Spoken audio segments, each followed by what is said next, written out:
interesting if you go back into some studies have been done between primates and humans, and they say that our most the primates that we most relate to on a genetic level is the chimps and the bonobos.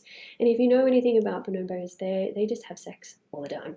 They have sex to say hello, to goodbye, whether they're stressed or whatever, to procreate. They just have sex and they enjoy it.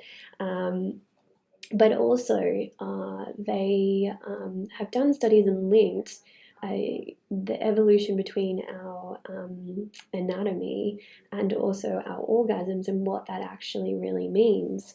So, our moaning and orgasms on a scientific style level is called female copulatory vocalization. I love saying that. And basically, that is actually our mating call. So, which is really interesting because historians have written that women are the more demure of the sexes and do not have heightened sexual urges. However, we are the most naughtiest in bed. If you live in an apartment block, guess who you hear at 2 a.m. in the morning? It's definitely not the guy, it's the female. And so, in the primates and stuff like that. So when they were moaning, that was actually to call on other males to copulate with them, to have sex with them, because it suggested that we're actually quite promiscuous in our behavior sexually, and it's only in the last how many thousands of years that we've decided to become monogamous and pair off into bondings of two, where once upon a time we actually mated with as many men in our community as possible and allowed nature to take its course, and men actually competed, had sperm competition for our ovum to fertilize us.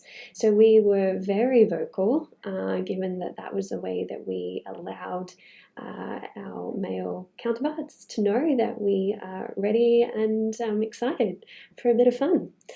So fast forward now, and yeah, unfortunately, some women find it hard to orgasm in the bedroom, but what we probably need to be channeling is our little horny bonobo cousins from very many years ago.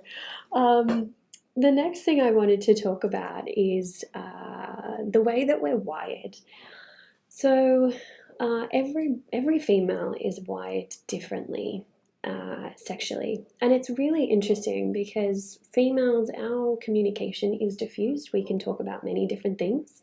Our awareness is diffused. When we walk into a room, we literally have diffused awareness that we can pick up different things in a room, and there's no coincidence why we are actually wired on a nerve basis, or our nervous system is wired in a diffused way sexually as well, where men are more with their communication more direct, with their awareness they're more direct, and they're wired more directly with they're sexually more wired in a linear fashion.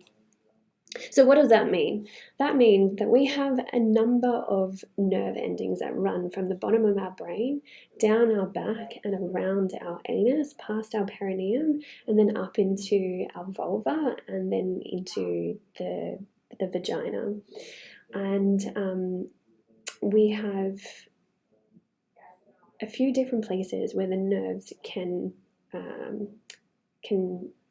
sit or couple, and they are the vagina, the clitoris, the perineum, and the anus. So we have 4 places there, and even the cervix actually, because you can orgasm at your cervix. So there are like 5 places there where the nerves can actually diffuse too. And this is why some women will find some things in sex more pleasurable than others. That's why some women may enjoy anal sex more than other women, because they've got more nerve endings around their anus. And yeah, so we are all wired differently. That means we're all going to find different things more pleasurable in the bedroom. What that means is that it's up to you to self-pleasure to go on a bit of a journey with your sexuality and understand what you like, really what you like, and how you like it. What tempo do you like it? How hard do you like it? And in what areas do you like it? Um,